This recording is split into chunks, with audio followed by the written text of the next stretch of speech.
No próximo capítulo da novela Dona de Mim, Bárbara não perde tempo e coloca mais lenha na fogueira. Determinada a mostrar que continua no jogo, ela arranca um beijo de Rian, deixando claro que está disposta a cruzar qualquer limite. Logo depois, encara Léo com provocações afiadas, jogando comentários irônicos que abalam o orgulho da rival. Enquanto isso, Marlon insiste em convencer Cami a se livrar de vez da sombra de Bárbara. Ele garante que só assim os dois terão paz. Mas a insegurança da jovem fala mais alto. Ela lembra que a ex sempre encontra um jeito de voltar e se infiltrar em suas vidas. E a conversa termina em tensão, revelando que a antiga paixão ainda ronda o casal. Antes de seguir, já deixa o like, se inscreve no canal e comenta. Você acha que Marlon vai conseguir blindar Cami das armações de Bárbara? No núcleo paralelo, Nina resolve ignorar os conselhos de Peter e parte para a ousadia. Em vez de recuar, ela se insinua diretamente para Danilo, usando charme e provocação para tentar derrubar a resistência dele de uma vez por todas. A trama esquenta quando Marlon e Cami decidem sair para espairecer, mas o que parecia diversão vira terror. No bar, eles percebem que o assediador de Cami está ali, vigiando de longe. O pânico toma conta e Marlon se vê obrigado a proteger a namorada a qualquer custo. Enquanto isso, decisões mudam o rumo das famílias. Nina avisa a Filipa que vai mudar de casa em busca de independência. Já Jaques, sempre estrategista, chama a Isabela para morar na mansão, reforçando sua teia de manipulações. Por fim, Samuel conversa com Rosa sobre os sonhos de Sofia, pedindo que ela apoie as escolhas da jovem. Mas Rosa também enfrenta sua batalha pessoal. Acompanhada de Letícia, passa por exames médicos que podem transformar completamente sua vida. Jaques mais uma vez vai provar que sua gestão à frente da Boaz não tem espaço para sentimentalismos. O vilão, obcecado em mostrar que é capaz de manter a empresa lucrativa a qualquer custo, tomará uma decisão que mexerá diretamente com o legado de Joseph.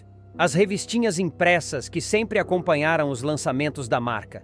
Esse corte, que ele apresentará como estratégia para conter gastos, abrirá uma nova crise interna e colocará Samuel contra o tio em mais um embate de gerações. Tudo começará no momento em que Ricardo levar até o presidente da Boaz um relatório atualizado com os números da temporada. Sentado atrás da mesa imponente de Joseph, Jaques folheará os papéis com impaciência. A cada página, seu rosto se fechará ainda mais. Eu sabia que o lucro ia ser menor, mas isso aqui está indecente. Explodirá, jogando o relatório sobre a mesa de vidro. Ricardo, sempre cuidadoso, tentará amenizar o impacto da notícia, explicando cada ponto que justificava a queda. São os números, Jaques. Tivemos o tombo de Bali, o investimento em horas extras, funcionários temporários. Tudo isso pesou. Se a gente encomendar as peças para Myanmar, então o lucro despenca ainda mais. O vilão se levantará da cadeira, começando a andar pela sala de ponta a ponta, nervoso. Ele não aceitará justificativas. Para ele, toda crise precisa ser resolvida com cortes e austeridade. Eu não vou aceitar que essa empresa vire uma peneira de dinheiro. A Boaz é grande demais para dar prejuízo. Se for preciso, corto na carne, vociferará. É nesse momento que Danilo, o braço direito que não mede esforços para agradar o patrão, entrará com uma pasta em mãos. Eu já preparei uma lista com os setores que podem ser cortados, Jaques. Tem coisa aqui que só pesa no orçamento e não dá retorno imediato. O vilão pegará a lista, folheará rapidamente, mas responderá seco. Enquanto minha mãe for a maior acionista, prometi não fazer demissões. Pelo menos não agora. Mas alguma coisa vai ter que sair do caminho. Pouco depois, a porta da sala se abrirá sem cerimônia. Samuel entrará sorridente, trazendo notícias positivas. Dá licença, Jaques. Eu tenho uma boa. A gente conseguiu cortar em uma semana a previsão de entrega das peças sem costura. Ainda bem que elas entraram na revista dessa estação. Vai ser um sucesso. A palavra revista será como um estalo na cabeça do vilão. Ele se voltará imediatamente para o sobrinho com um olhar calculista. Espera aí, tá aqui um item pedindo para ser cortado, dirá, puxando a lista de Danilo. As revistas de cada estação. A reação de Samuel será imediata. O jovem se aproximará da mesa indignado. Como assim cortar as revistas? Elas são a marca registrada da Boaz. Jacques abrirá os braços em tom irônico. E também são um gasto absurdo. Gráfica, impressão, distribuição. Isso tudo é passado, Samuel. Estamos na era da venda online. O cliente compra pelo celular, pelo computador. Quem precisa de papel quando a tela já mostra tudo? Mas Samuel não cederá. A lembrança do avô Joseph estará muito viva em sua fala. Você está esquecendo que foi o meu avô, o seu pai, quem criou essas revistas. Elas não são só catálogos, Jacques. São tradição. São parte da identidade da Boaz. O vilão sem paciência responderá com frieza. Em qualquer ramo, tradições desaparecem com o tempo. É assim que o mundo funciona. Temos que nos adaptar ou morremos junto com elas. Vamos cortar as revistas. E ponto final. Samuel sentirá o sangue ferver. O jovem, que sempre acreditou no poder simbólico da marca, não se conformará em ver o legado de Joseph sendo tratado como um peso morto. Você não está adaptando a Boaz, Jacques. Você está mutilando ela. Está arrancando as raízes que fizeram essa empresa crescer. Ricardo tentará intervir, percebendo que a discussão poderia se transformar em um escândalo. Calma, Samuel. Talvez haja outra forma. Podemos, quem sabe, reduzir a tiragem, digitalizar parte do conteúdo, mas Jacques não dará espaço para alternativas. Eu não quero redução, eu quero corte. A ordem está dada. Nesse instante, Samuel deixará a sala com o olhar cheio de raiva, murmurando para si mesmo que não vai deixar essa decisão passar em branco. E a revolta dele não ficará contida apenas no campo familiar. Ao sair, encontrará colegas de trabalho no corredor e soltará a bomba. Ele vai acabar com as revistas do seu Joseph. Vai jogar fora a história da Boaz. A notícia se espalhará rapidamente pelos corredores da fábrica. Funcionários mais antigos, que viram Joseph caminhar entre as máquinas com orgulho das edições impressas, começarão a comentar indignados. Para eles, cada revista era mais que publicidade. Era memória, era tradição, era prova de que a empresa tinha alma. No ateliê, costureiras trocarão olhares preocupados. Algumas recordarão como foi ter a foto de suas peças estampadas nas páginas coloridas da revista, mostrando para familiares como um troféu. Aquelas revistas são o coração da Boaz. Sem elas, é como se a gente perdesse um pedaço da gente, dirá uma delas com lágrimas nos olhos. Enquanto isso, Jacques, em sua sala, continuará convencido de que está certo. Eles vão chiar, mas depois agradecem. O que importa é manter a empresa viva. Joseph sempre foi um sonhador, mas eu sou realista. Falará diante de Ricardo e Danilo, como se justificasse a si mesmo. Ricardo, porém, ficará dividido. Apesar de entender a lógica dos números, ele saberá que mexer nas revistas significava cutucar um símbolo intocável. Jacques, você tem certeza que quer comprar essa briga? Perguntará, cauteloso. Absoluta, responderá o vilão. É hora de quebrar tabus. Se eles querem me odiar, que odeiem. Eu não estou aqui para agradar, estou aqui para lucrar. E assim, o corte das revistas se transformará em mais uma bomba prestes a explodir dentro da Boaz, colocando em rota de colisão não apenas Jacques e Samuel, mas toda a tradição deixada por Joseph contra o pragmatismo implacável de seu filho. A decisão de Jacques não ficará restrita às paredes da diretoria. Logo no dia seguinte, a imprensa especializada em moda começará a especular sobre o futuro da Boaz. Uma colunista famosa soltará a nota venenosa. Se for verdade que a Boaz vai encerrar suas revistas, isso significa o fim de uma era. Joseph sempre dizia que moda não era só roupa, mas também narrativa. Será que o filho dele tem o mesmo respeito pela história? A notícia chegará até Rosa, que ficará atônita ao ouvir as palavras ditas em rede nacional. Ele vai acabar com o legado do Joseph. Como pode ter tanto desprezo pelo próprio pai? Lamentará, com lágrimas nos olhos, sentada na poltrona da sala. Filipa, sempre prática, tentará confortar a mãe, mas também verá o risco por trás da decisão do marido. Mãe, você sabe como o Jacques é. Quando bota uma coisa na cabeça, ninguém tira. Mas isso vai custar caro para ele. Os clientes não vão aceitar perder essa tradição. De fato, clientes antigos da Boaz reagirão com choque. Uma lojista de Belo Horizonte, ao receber a notícia, ligará furiosa para o setor comercial. Eu sempre mostrei as revistas da Boaz para minhas clientes. Elas folheavam, apontavam os modelos, se encantavam. O que eu vou mostrar agora? Um link de WhatsApp? Isso não é a Boaz que eu conheço. Enquanto isso, Samuel decidirá agir. Tomado pela indignação, ele convocará uma reunião emergencial com jovens estilistas e funcionários mais antigos da empresa. A Boaz não pode perder sua alma. Essas revistas não são só papel. Elas carregam o sonho do meu avô, o trabalho de cada um de vocês. Precisamos mostrar que isso importa. O grupo, inflamado pelo discurso, decidirá criar um abaixo-assinado interno. Em pouco tempo, dezenas de assinaturas estarão reunidas com mensagens emocionadas. Uma costureira escreverá: "Meu marido guardou todas as revistas da Boaz desde 1990. É a única forma de mostrar para os meus netos que eu fiz parte dessa história." Outra, mais ousada, deixará claro: se o Jacques acabar com as revistas, ele não está só cortando custo, está cortando a gente. Essa mobilização não passará despercebida. Danilo, sempre de olho em tudo, levará o dossiê de assinaturas para Jacques, acreditando que o patrão se divertiria em ver a rebelião. E Jacques realmente reagirá com sarcasmo.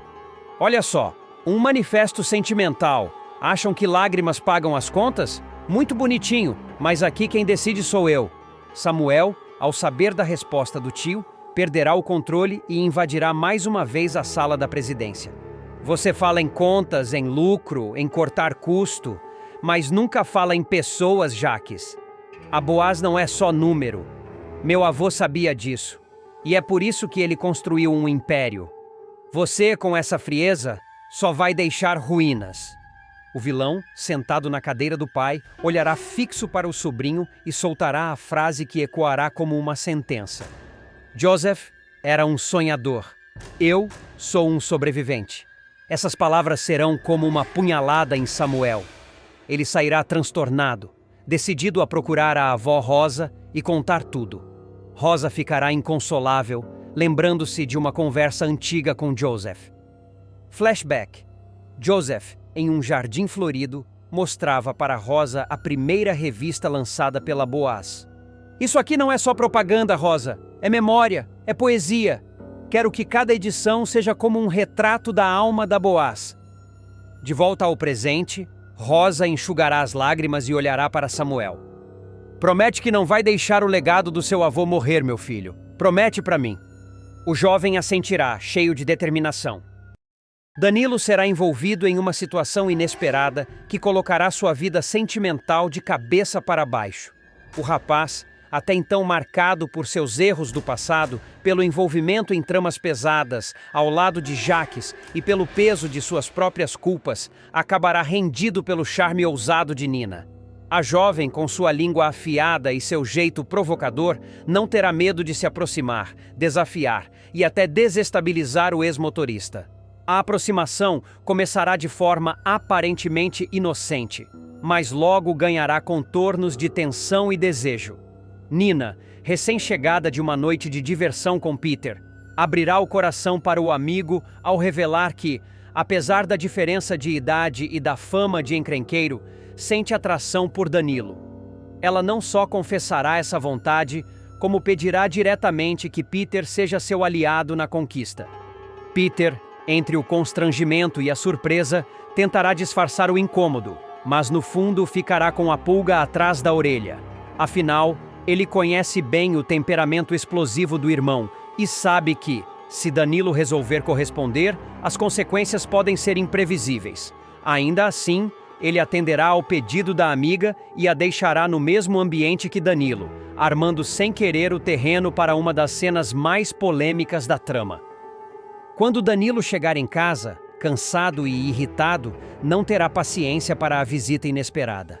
Ao ver Nina, fará questão de manter distância, tentando parecer indiferente. Mas Nina não é do tipo que se abala facilmente. Com sua ironia habitual, ela começará a provocá-lo.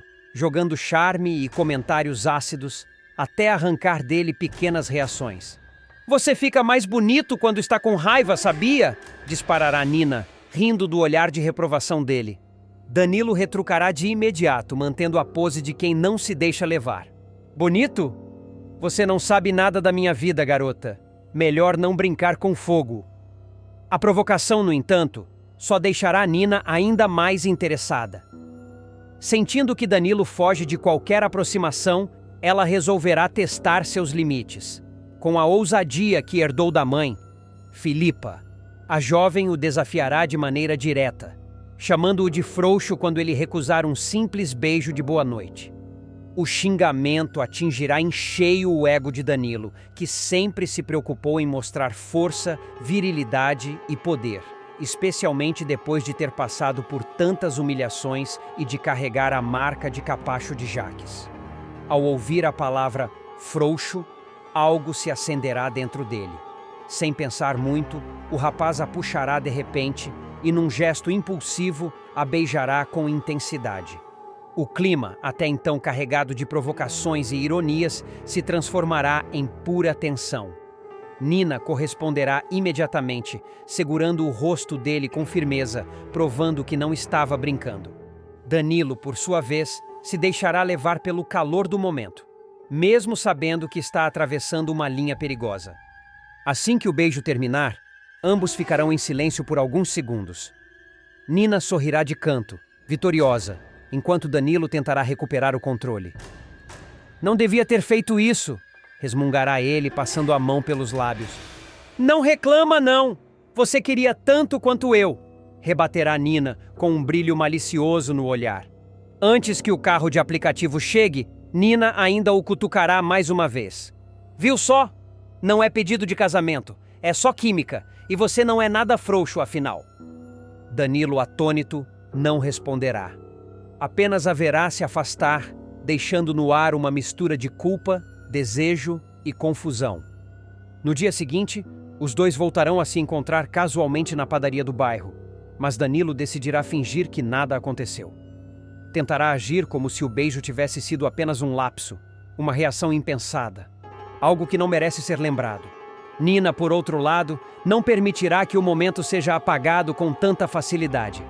Ao vê-lo no balcão, ela fará questão de jogar indiretas. "Bom dia, frouxo", digo Danilo. Provocará com um sorriso debochado.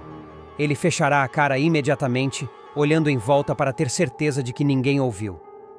"Baixa a bola, garota. Não aconteceu nada ontem." "Ah, claro. Deve ter sido só um sonho meu, então. Mas olha, se foi sonho, eu não queria acordar." A resposta deixará Danilo sem reação, e a tensão entre os dois crescerá ainda mais. Enquanto ele tenta ignorar, Nina parecerá cada vez mais decidida a transformá-lo em algo mais que uma aventura. O romance proibido promete causar rebuliço, principalmente por envolver mãe e filha. Filipa, que sempre teve uma relação turbulenta com Danilo, poderá descobrir o interesse da filha pelo rapaz e, tomada pela indignação, iniciar um novo embate com ele. A rivalidade feminina, somada à culpa de Danilo e à ousadia de Nina, formará um triângulo explosivo. Além disso, a relação poderá se tornar munição nas mãos de Jaques, que jamais perderia a oportunidade de usar a fraqueza do aliado contra ele. O beijo de Danilo em Nina, se exposto, poderá ser explorado como chantagem, abrindo caminho para novas manipulações e traições dentro da Boaz. O encontro na padaria não será o único momento em que Danilo e Nina terão de encarar a tensão criada pelo beijo. No mesmo dia, Filipa notará a filha diferente, mais confiante, quase radiante. Estranhará de imediato, pois Nina não costuma acordar cedo nem aparecer com aquele ar de vitória estampado no rosto. "Você tá muito animadinha hoje. O que foi? Arrumou namorado e não me contou?" questionará Filipa, arqueando a sobrancelha. Nina, em vez de negar, deixará escapar um sorriso malicioso. "Quem sabe? Talvez eu tenha descoberto que certos homens não são tão frouxos quanto parecem." A frase, aparentemente solta, deixará Filipa desconfortável, embora ainda sem imaginar que a filha fala justamente de Danilo. Ela, que já teve seu passado enrolado com o rapaz, não toleraria a ideia de vê-lo se aproximando de Nina. O destino, porém, não dará trégua. Ao visitar a Boaz para tratar de assuntos de trabalho, Filipa flagrará de longe um momento comprometido. Danilo estará conversando com Nina no estacionamento. O tom de voz será baixo, mas a postura corporal dos dois entregará a proximidade. A filha tocará no braço dele, e Danilo, mesmo recuando, deixará transparecer que algo já aconteceu entre eles. Filipa, tomada pelo choque, se aproximará com passos firmes e interromperá a cena. Alguém pode me explicar o que é isso aqui? Nina, sem um pingo de medo, enfrentará o olhar da mãe. Isso aqui é só uma conversa, mas se você quer saber, eu gosto dele. E não vou fingir que não gosto só porque você já teve alguma coisa com ele. As palavras cairão como uma bomba. Filipa ficará atônita, sentindo-se traída pela própria filha, enquanto Danilo permanecerá em silêncio, visivelmente dividido entre a vergonha e o desejo de não piorar a situação. Filipa não aceitará a afronta. O sangue lhe subirá à cabeça e ela partirá para cima de Danilo com palavras afiadas. Você é um canalha, Danilo. Primeiro se mete na minha vida, depois quer estragar a vida da minha filha? Não tem limites? Nina, porém, entrará no meio da discussão para defender o rapaz. Não foi ele que me procurou, mãe. Fui eu quem quis. Você não manda mais em mim. Esse confronto será apenas o início de uma guerra doméstica. Filipa se verá diante do pesadelo de ter a filha interessada no mesmo homem que já fez parte de sua história. Sentirá que está perdendo autoridade dentro de casa e isso a deixará ainda mais vulnerável. O conflito se espalhará rapidamente. Rosa, ao descobrir os rumores, ficará em choque, sem acreditar que a neta pode se envolver com alguém tão comprometido com o passado sombrio de Jaques. Samuel, por sua vez, verá no episódio mais um motivo para se afastar de Danilo, julgando-o incapaz de se regenerar. Enquanto isso, Jaques encontrará no escândalo a oportunidade perfeita para manipular novamente o ex-aliado. Ele deixará claro que sabe de tudo e usará a relação de Danilo com Nina como arma de chantagem. Você quer brincar de Romeu com a filha da Filipa? Pois saiba que se eu abrir a boca, você perde tudo de uma vez. Danilo se verá encurralado, sem saber se resiste ao sentimento nascente ou se corta de vez o envolvimento com Nina, para evitar que sua vida imploda de uma vez. A hora de Danilo pagar pelos seus pecados está chegando, e o vilãozinho não conseguirá escapar do destino cruel que ele mesmo cavou com as próprias mãos. O cerco vai se fechar de maneira avassaladora, e nada poderá protegê-lo da tempestade que se aproxima.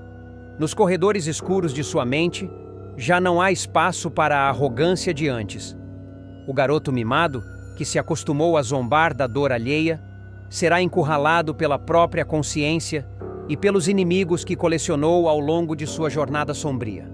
Tudo começará numa tarde abafada, quando Danilo pegará a estrada em alta velocidade, acreditando que estava apenas indo resolver negócios pessoais, mas sem imaginar que cada curva seria um passo a mais em direção ao seu próprio inferno.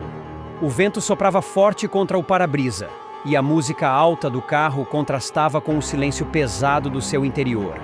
Por mais que tentasse, ele não conseguia afastar da mente a lembrança da noite em que ajudou Jaques a tirar Abel do caminho. O riso cruel do tio ainda ecoava em sua cabeça como um fantasma debochado. De repente, o som de duas motocicletas rompendo a estrada ecoará como prenúncio de tragédia. 2 motoqueiros encapuzados, misteriosos e implacáveis, cercarão o carro, obrigando Danilo a reduzir a velocidade. O coração dele disparará como nunca antes. Os assassinos farão um sinal para que ele encoste, e em seguida, uma arma fria e ameaçadora será apontada diretamente contra o seu rosto. Nesse instante, a máscara de vilão cairá. Danilo ficará em choque, incapaz de reagir. Tremendo, implorará por sua vida, pedindo perdão a Deus, como se quisesse apagar em segundos anos de crueldade e covardia. Enquanto os motoqueiros o arrastam para fora do carro, Danilo sentirá o mundo girar. Seus joelhos falharão e a mente será invadida por uma enxurrada de lembranças dolorosas. Ele verá Abel, em flashes de memória, sorrindo no passado e em seguida tombando no futuro que ele ajudou a construir. O sangue do inocente manchava não só as mãos de Jacques, mas também as dele, que não teve coragem de dizer não. E o castigo começará ali mesmo. Os homens mascarados o espancarão brutalmente, cada golpe trazendo à tona os erros cometidos, cada chute ecoando como se fosse a voz da própria consciência. No entanto, quando parecia que o fim havia chegado, quem surgirá na estrada será Marlon. O rapaz, sem imaginar o que estava prestes a presenciar, dará de cara com a cena estarrecedora. Em um ato de coragem, ele conseguirá dispersar os agressores e resgatar Danilo da morte certa. Mas o que poderia parecer salvação, na verdade, será o início da verdadeira condenação. Abalado e com o rosto coberto de sangue, Danilo não suportará o peso da própria culpa. Sentindo-se acuado, ele começará a confessar entre soluços tudo o que carregava em segredo. A cada palavra dita, a verdade se tornará mais dolorosa e mais devastadora. Ele revelará que foi ele quem ensinou Jacques a cortar os freios do carro, detalhando o passo a passo de como ajudou a preparar a armadilha que ceifou a vida de Abel. O olhar de Marlon se transformará diante daquelas revelações. O choque dará lugar à indignação, e a compaixão se converterá em dever. Sem alternativa, Marlon arrastará Danilo até a delegacia. Lá, diante da lei, o vilãozinho será obrigado a repetir sua confissão, agora registrada oficialmente. O delegado ouvirá cada detalhe com atenção e, quando Danilo terminar, a sentença parecerá inevitável. Preso em flagrante, ele será jogado em uma cela fria, onde o silêncio não servirá de consolo, mas sim como tortura. As noites de Danilo atrás das grades serão longas, dilacerantes. O vilãozinho, acostumado ao conforto da casa e ao aplauso dos cúmplices, conhecerá o verdadeiro gosto do isolamento e da solidão. O arrependimento surgirá tarde demais, corroendo-o como ferrugem. Ele recordará as noites em que poderia ter escolhido um caminho diferente, mas preferiu a sombra ao invés da luz. Manuel, o pai de Danilo, será um dos mais atingidos com a notícia. O homem simples, que sempre acreditou na possibilidade de redimir o filho, ficará arrasado. A decepção o atingirá como uma lâmina afiada, cortando fundo em seu coração. Nem mesmo o irmão de Danilo conseguirá acreditar na monstruosidade que ele foi capaz de cometer. O silêncio pesado dentro da casa da família será um reflexo do colapso moral que Danilo provocou. Felipa, por sua vez, será tomada pelo choque e pela mágoa. Ela, que um dia acreditou que Danilo tinha algo de bom escondido atrás da pose de rebelde, verá seus sonhos desmoronarem. O rosto dela se transformará em um misto de dor e incredulidade ao perceber que aquele em quem confiou foi capaz de se tornar cúmplice no assassinato de Abel. Mais do que a traição, o que doerá em Felipa será o fato de Danilo ter destruído toda a família Boaz, entregando sua alma para Jacques em troca de poder e reconhecimento. Dentro da prisão, Danilo ouvirá os ecos de sua consciência noite após noite. Os outros detentos zombarão dele, chamando-o de traidor e covarde. Cada insulto será uma pedra lançada contra seu orgulho despedaçado. Ele tentará esconder o rosto, mas não haverá esconderijo possível. O passado estará sempre lá, espreitando, lembrando-o da vida que poderia ter levado e do futuro que jamais terá. O peso das lembranças será insuportável. Ele reviverá, em sonhos e pesadelos, cada instante da tragédia. O momento em que Jacques sorriu maliciosamente ao ouvir que os freios estavam cortados, a risada diabólica que ecoava como sentença e o som ensurdecedor do carro em descontrole. Danilo verá Abel em seus sonhos, encarando-o com olhar de desapontamento profundo, como se dissesse que nada apagaria a traição cometida. O destino de Danilo será marcado não apenas pela cela fria, mas pela desconfiança de todos ao seu redor. Nenhum amigo, nenhum aliado restará. Até mesmo os cúmplices de outrora virarão o rosto, temendo serem associados a ele. A máscara de vilãozinho arrogante cairá por completo, revelando um garoto perdido, afogado em suas próprias escolhas erradas. Mas o pior ainda estará por vir. A revelação de Danilo trará consequências devastadoras. A verdade sobre a morte de Abel ecoará como um terremoto entre os Boaz, destruindo laços familiares, abrindo feridas antigas e criando um abismo que poderá jamais ser superado. As semanas de Danilo atrás das grades se transformarão em um calvário.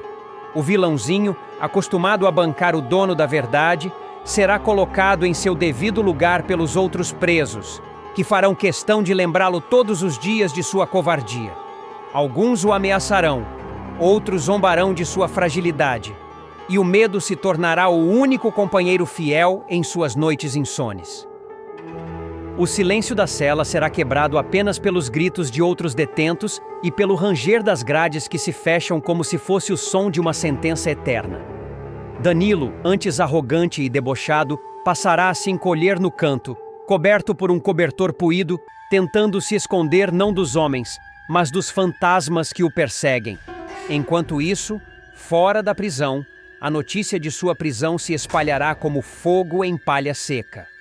Na cidade, todos comentarão sobre a queda do protegido de Jaques, e a imagem da família Boaz será novamente manchada. Manuel, em casa, sofrerá calado, incapaz de olhar para as pessoas na rua sem sentir a vergonha que o filho lhe causou. O homem que tanto acreditou que Danilo poderia mudar, se verá esmagado pelo peso da decepção. Felipa, por sua vez, não conseguirá disfarçar o choque. Em conversas com Rosa e Samuel, ela chorará amargamente, confessando que não entende como alguém que demonstrava carinho em certos momentos foi capaz de tamanha monstruosidade. A confiança que tinha em Danilo se transformará em mágoa profunda. Ela se culpará por não ter percebido antes os sinais, como se tivesse sido cúmplice por ingenuidade. Na delegacia, Marlon será chamado para prestar depoimento, confirmando que ouviu cada palavra da confissão de Danilo. Ele relatará em detalhes como o vilãozinho admitiu ter ensinado Jaques a cortar os freios do carro. O delegado, diante de provas tão contundentes, não terá dúvidas. A culpa de Danilo ficará registrada em ata, selando seu destino. Dentro da prisão, o vilãozinho continuará em queda livre. Ele começará a escrever cartas desesperadas, implorando perdão ao pai, ao irmão e até a Felipa. Em uma delas, dirá que gostaria de voltar no tempo e impedir que Jaques tivesse tanto poder sobre ele. Confessará que sempre quis a aprovação do tio, que se sentia pequeno demais perto de Samuel e buscava reconhecimento de qualquer forma. Mas, ao entregar sua alma, acabou se tornando escravo de Jaques e cúmplice de um assassinato. O pior momento virá quando Danilo for chamado para depor em juízo. Diante do tribunal, acorrentado e com o rosto abatido, ele será obrigado a encarar não só a lei, mas também a família Boaz. Samuel, sentado na plateia, não esconderá o olhar de repulsa. Rosa, fragilizada pela idade, será amparada, incapaz de compreender como alguém tão próximo foi capaz de tamanha crueldade. Felipa evitará encarar o réu, segurando as lágrimas que insistirão em cair. Danilo, pela primeira vez, abaixará a cabeça diante de todos. A voz trêmula mal sairá de sua boca quando o juiz pedir que ele se pronuncie. Cada palavra será pesada, cada frase um fardo insuportável. Ele confessará mais uma vez sua participação, mas desta vez sem nenhuma máscara, apenas como um jovem destruído pelas próprias escolhas. Jaques vai tomar uma das atitudes mais inesperadas e polêmicas. O vilão, movido por um misto de orgulho e ressentimento, vai transformar um momento que deveria ser de celebração em uma verdadeira bomba familiar. O empresário decide abrir o jogo diante de todos e revelar que é, na verdade, o pai biológico de Ayla e Davi. Enquanto o rapaz já desconfiava e até havia sido alertado dias antes pelo próprio tio, a futura mamãe será pega de surpresa e ficará em choque ao descobrir a verdade justamente, em pleno chá, revelação dos bebês que espera.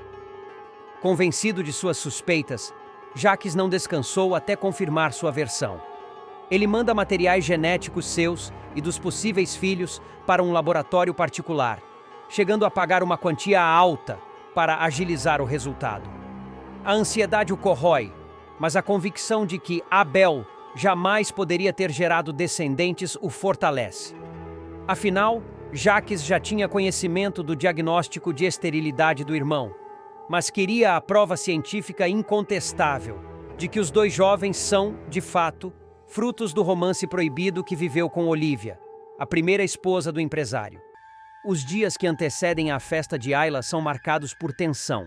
Jacques, com um envelope lacrado em mãos, chega a ensaiar a melhor forma de revelar a bomba, mas o vilão tem prazer em imaginar o efeito que a notícia causará. Ele se vê como alguém injustiçado, alguém que carregou sozinho um segredo pesado durante anos, e agora deseja jogar tudo na cara da família. Enquanto isso, Ayla organiza com carinho cada detalhe do chá revelação, sem imaginar que o evento será transformado em palco de uma das maiores humilhações de sua vida. O resultado chega justamente no dia da festa. O clima é de alegria, familiares e amigos se reúnem, a decoração é impecável, os convidados vestem cores alusivas às apostas sobre o sexo dos bebês e Ayla aparece radiante, ainda que ansiosa. Filipa, em meio a uma de suas crises de bipolaridade, mostra-se instável e acaba chamando a atenção de todos. A atriz, que vinha tentando se equilibrar emocionalmente, se perde em meio à confusão da festa. É ela quem, sem querer, acaba se tornando peça-chave para a revelação que mudará para sempre os rumos da família Boaz. Em meio a um acidente que faz dezenas de balões escaparem pelo salão, Filipa tropeça, derruba uma bandeja e, no meio da confusão, pega por engano o envelope com o exame genético. Sem medir as consequências, abre o documento e, diante de olhares atentos, deixa escapar a verdade em voz alta, lendo trechos que confirmam a paternidade de Jacques. O silêncio é imediato. O riso das crianças, o burburinho dos convidados e até a música cessam. Todos se viram para ela. Assustada com a repercussão de suas próprias palavras, Filipa deixa o papel cair no chão, encara os presentes com os olhos arregalados e foge, deixando um rastro de choque e espanto. É nesse momento que Jacques resolve assumir tudo de uma vez diante da família. Ele se adianta, pega o exame do chão e, sem pestanejar, ergue o documento como se fosse um troféu. É isso mesmo, eu sou o pai de Ayla e Davi. Dispara com um misto de orgulho e provocação. As reações são imediatas e diversas. Alguns convidados tapam a boca em choque, outros murmuram entre si, enquanto os mais próximos da família fixam os olhos em Ayla, esperando sua reação. Enquanto Davi não demonstra surpresa, já que o tio-pai tinha lhe contado dias antes, em uma conversa pesada e carregada de ressentimentos, Ayla fica completamente abalada. A jovem, que até então acreditava que era a filha legítima de Abel, sente o mundo desabar sob seus pés. A primeira reação dela é de negação. Não, isso não pode ser verdade. Isso é mentira. É mais uma armação sua, Jacques, grita, com a voz embargada. Mas o vilão, sem qualquer compaixão, detalha com frieza a relação secreta que manteve com Olivia, expondo lembranças íntimas e deixando claro que não há mais volta. Ayla, com as mãos trêmulas sobre a barriga, sente a pressão do momento pesar contra a sua saúde. A respiração fica ofegante e alguns familiares correm para ampará-la, temendo que algo aconteça durante a gravidez. Felizmente, Gisele, uma das poucas que mantém a calma, se adianta para segurar a amiga e pede que todos recuem. Respira, Ayla, respira. Agora você precisa pensar nos bebês, não nele, implora, tentando acalmar a futura mamãe. O choque é tanto que a jovem parece perder a noção do tempo. Sua mente é invadida por lembranças da mãe, de pequenas frases soltas que agora fazem sentido, e de comportamentos de Olivia que nunca haviam sido compreendidos. Aos poucos, a peça do quebra-cabeça se encaixa diante dela, mas a dor da descoberta é brutal. A sensação de ter vivido uma mentira, de ter sido enganada durante toda a vida, a consome. Enquanto isso, Jacques saboreia o escândalo que provocou. Ele caminha pelo salão, encara cada rosto atônito e não demonstra arrependimento. Ao contrário, aproveita para reforçar sua posição. Eu cansei de ser apontado como o vilão dessa história. A verdade sempre esteve aqui, diante de todos, mas ninguém quis ver. Pois agora não tem mais como negar. Dispara, arrancando lágrimas de Ayla e revolta de outros familiares. Samuel, que também está presente, não consegue se conter. Ele parte para cima do tio e exige explicações, chamando-o de canalha e irresponsável.